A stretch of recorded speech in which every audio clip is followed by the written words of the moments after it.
Hello बच्चों, let us see the question.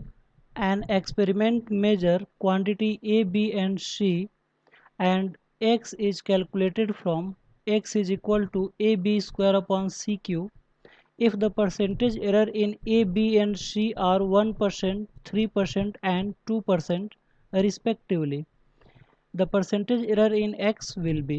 Question ये कर रहा है कि एक एक्सपेरिमेंट में ए बी और सी की वैल्यू को इस रिलेशन के द्वारा मेजर किया जाता है X equal to A B square upon C cube से, और ए बी सी का जो परसेंटेज एरर है 1% है, 3% है और 2% है रिस्पेक्टिवली. तो क्वेश्चन ये कह रहा है कि percentage error in x will be, तो एक्स में परसेंटेज एरर क्या होगा ये हमें पता करना है.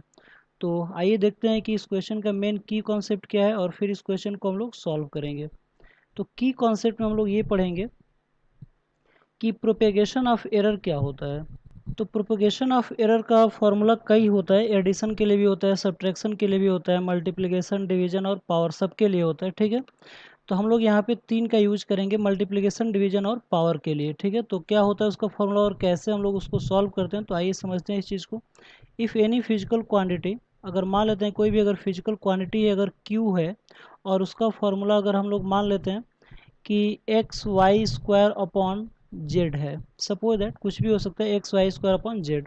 तो और हमें क्यू में परसेंटेज एरर पता करना है, तो क्या होगा, तो सबसे पहले हम लोग क्यू का रिलेटिव एरर निकालेंगे, यानी कि डेल्टा क्यू अपॉन क्यू करेंगे और इनटू 100 कर देंगे, तो क्यू का हमें परसेंटेज एरर निकल जाएगा. इसके बाद इसकी वैल्यू क्या आएगा, तो वो हम लोग देखते हैं यहाँ पे. तो यहाँ पे एक्स और वाई दोनों में इनटू है, ठीक है ना.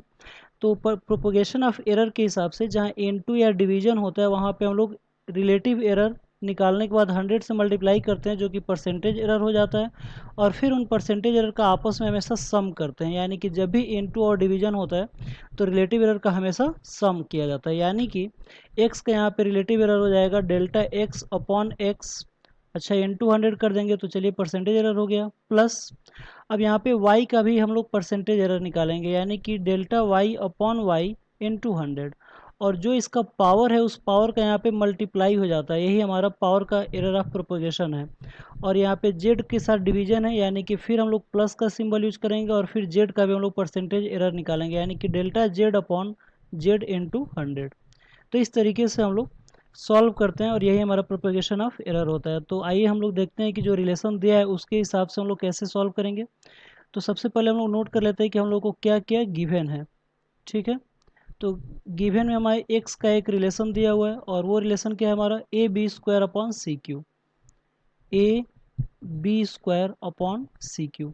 यहाँ पे ए बी और सी का परसेंटेज एरर दिया हुआ है, कितना दिया हुआ है 1, 3 और 2%. यानी कि ए का परसेंटेज एरर का मतलब ये है कि delta A upon A into 100, और ये कितना दिया हुआ है 1% दिया हुआ है.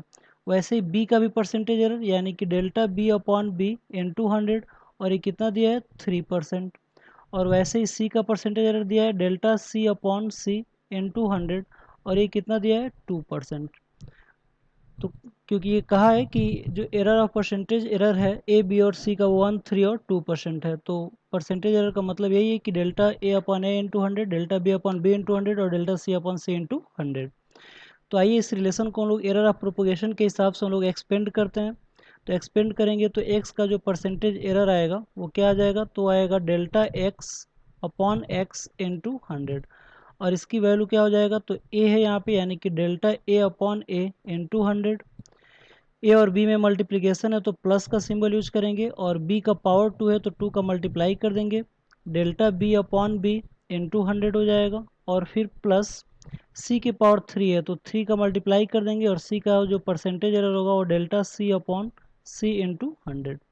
तो जिसकी वैल्यू दिया है उसकी वैल्यू को हम लोग यहाँ पे रख सकते हैं. तो delta A upon A into 100 की वैल्यू जो है यहाँ पे आप लोग देख सकते हो कि कितना है 1%. वैसे ही delta B upon B into 100 की वैल्यू यहाँ पे 3% दिया हुआ है, और delta C upon C into 100 की वैल्यू यहाँ पे दिया हुआ है 2%. तो फाइनली हमें जो delta x upon x into 100 की जो वैल्यू मिलेगा वो हो जाएगा डेल्टा ए अपॉन ए, यानी कि 1% प्लस 2 इंटू 3% प्लस 3 इंटू 2%. तो इसकी वैल्यू आ जाएगी 1% प्लस 6% और प्लस 6%. तो इसकी जो टोटल वैल्यू आ जाएगी वो आ जाएगी 13%। तो इस क्वेश्चन का जो सही आंसर होगा वो हो जाएगा हमारा 13%। तो आइए देखते हैं कि कौन सा ऑप्शन हमारा सही है। तो जो delta x upon x into 100 यानी कि एक्स में जो परसेंटेज एरर आ रहा है वो 13% आ रहा है। तो आइए देखते हैं कौन सा हमारा सही ऑप्शन है। तो आप लोग देख सकते हो कि जो फर्स्ट ऑप्शन है वही हमारा क्या है, सही ऑप्शन है। तो आई होप आप लोगों को ये क्वेश्चन समझ में आया होगा। Thank you very much, good luck.